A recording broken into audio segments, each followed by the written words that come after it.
Hello বন্ধুরা, welcome back to my channel Shri রকমারি থেকে আমি শ্রী বলছি। আরে মন্দিরা, এতবার করে যে বলি রেখে ঢেকে চলতে, কানে কি কথা যায় না? হ্যাঁ, সবাই তো তোমার খুদ ধরার জন্যই বসে আছে, এং করে দেখছে মন্দিরা কোথায় ভুল করছে, মন্দিরা কোথায় কি করছে। কেউ কোনো ভুল খুঁজে পাচ্ছে না, সেই কারণে আরও মুশকিল, মন্দির আর খুদ ধরা যাচ্ছে না। তা আমি একটা কথা বলি কি মন্দিরা, তোমার কি কাজ নাই? হ্যাঁ, তোমার পার্সোনাল শারীরিক কি প্রবলেম হচ্ছে, যে প্রবলেম সোশ্যাল মিডিয়ায় একবার বলা যায়, দুবার বলা যায়, তুমি প্রতি মাসে হলে প্রতি মাসে ঢাকঢোল পিটাও কেন? আর এটা নিয়ে তো তোমাকে কথা শুনতে হলো। তাহলে আমারও মনে হয় তুমি কথা শোনার জন্যই রেডি হয়ে থাকো, কন্ট্রোভার্সি ক্রিয়েটারদের কাছে তুমি কথা শোনার জন্যই রেডি হয়ে থাকো। কেন বাবা, তোমাকে বারণ করা হয়েছে না যে তুমি নিজে ঢেকে শেখে চলো?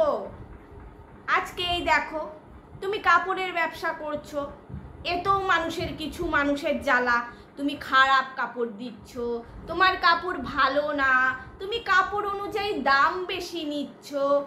হায় রে ভগবান, কি বলবো। সত্যি মন্দিরা, তোমার এলেম আছে? তোমাকে নিয়ে যে মানুষ এত জ্বলতে পারে, সত্যি গো। আর মানুষেরও খেয়ে কাজ নেই। মন্দিরার কিভাবে কোথার থেকে, কোন ভিতর থেকে খুদ টেনে আনা যায়, ভুল টেনে আনা যায়, সেটার জন্য এই বড় বড় চোখ করে চেয়ে আছে। ওর ব্যবসা, ওর ঘর, ওর টাকা, ওর আসছে নাকি পড়ছে না, কত শাড়ির দাম নিচ্ছে, না কোথা থেকে শাড়ি আনছে, না হোয়াটসঅ্যাপ কল ধরছে কি ধরছে না, আরে বাবা পুরোটাই ওর ব্যাপার। আর একটা কথা বলি, কিছু আছে লাগানি মানুষ, এখানকার কথা ওখানে আর ওখানকার কথা এখানে। তা তোমাদের বাবা শাড়ির জন্য অর্ডারই করতে কে বলছে? শাড়ি নিতেই বা কে বলছে? আর এখানকার কথা ওখানে লাগাতেই কে বলছে? তোমাদের স্বভাবটাই এরকম। তোমরা শুধু এটা সোশ্যাল মিডিয়া না, তোমরা এরকম সবখানেই করে বেড়াও। এবার আসি যাকে নিয়ে বলবো, আমাদের, দাঁড়াও নামটা বলছি, শিলুকে নিয়ে। তা শিলু, তোমাকে না আমি খুব ভালো ভেবেছিলাম, খুব ভালো, খুবই ভদ্র। হ্যাঁ, কন্ট্রোভার্সি ক্রিয়েটাররা অনেকেই হয়তো মুখ গালাগালি করে কন্ট্রোভার্সি করে, তো তোমাকে সেটা এখনো অবধি দেখিনি, সেই সোর্সে তোমাকে ভালো ভেবেছিলাম। কিন্তু তোমাকেও আজকাল দেখছি তুমি মন্দিরার প্রতিটা পদক্ষেপে খুদ ধরে মন্দিরার দোষ বের করছো। কেন গো? আজকে মন্দিরার বিজনেস নিয়ে তুমি বলতে শুরু করছো কেন? মেয়েটা বিজনেস করছে, ভালোভাবে তার সেল হচ্ছে, সে ভালোভাবে বিক্রি করছে, তুমি কেন সোশ্যাল মিডিয়ায় বসে বলতে শুরু করছো যে না মন্দিরা, তুমি যে সমস্ত কাপড়গুলি আনছো তোমার একটা চয়েসও ভালো না, তোমার কাপড় কালেকশন ভালো না, তোমার থেকে পিয়ার কালেকশন অনেক ভালো। কেন বাবা এই ধরনের কথা কেন বলছো? সে যে ধরনেরই কাপড় আনুক না কেন, যেভাবেই আনুক, মানুষের পছন্দ হলে নেবে, না হলে নেবে না। তাহলে তুমি এই ধরনের কথা কেন বলছো? এটা বলার কারণটা হচ্ছে তাহলে ওর বিজনেসটাই সোশ্যাল মিডিয়ায় নষ্ট হয়ে যাবে না? এত মাল তুলছেও, তুমি সোশ্যাল মিডিয়ায় বসে গেলে কি যে মন্দিরা তোমার একদম ভালো না, তোমার চয়েস ভালো না, আমি এটা বলতে বাধ্য হব, মানে সারা দিনই তো তুমি মন্দিরার খুদ ধরে বসে আছো। কেন গো? তোমাকে না অন্ততপক্ষে আমি এরকম ভাবিনি। যাই হোক, ভাবাচ্ছ, আর আমার ভাবাতে তোমারও কোনো যায় আসে না, সেটাও আমি জানি। তবুও মানুষের ভালো মন্দ বলে কিছু তো আছে, সেই ক্ষেত্রেই বললাম, ছেড়ে দাও না মন্দিরাকে, ও তো সুন্দরভাবে আছে। জানো তো খারাপ কারা? খারাপ হলো এই আমাদের মতন মানুষগুলাই। একটা মানুষ যখন খারাপ থেকে ভালো দিকে যায়, তখন আমরা তাকে ভালোটা বাঁচতে দিই না, ভালোভাবে তাকে বাঁচতে দিই না। আবার যখন সে ভুল করে খারাপ দিকে আসে, তখন তো তাকে তার সর্বোচ্চ চুষে তাকে নানাভাবে অপমান করে তেও কিন্তু আমরা ছাড়ি না। তাহলে পাজি কারা? এই আমাদের মতন কিছু মানুষ, বুঝতে পারছো?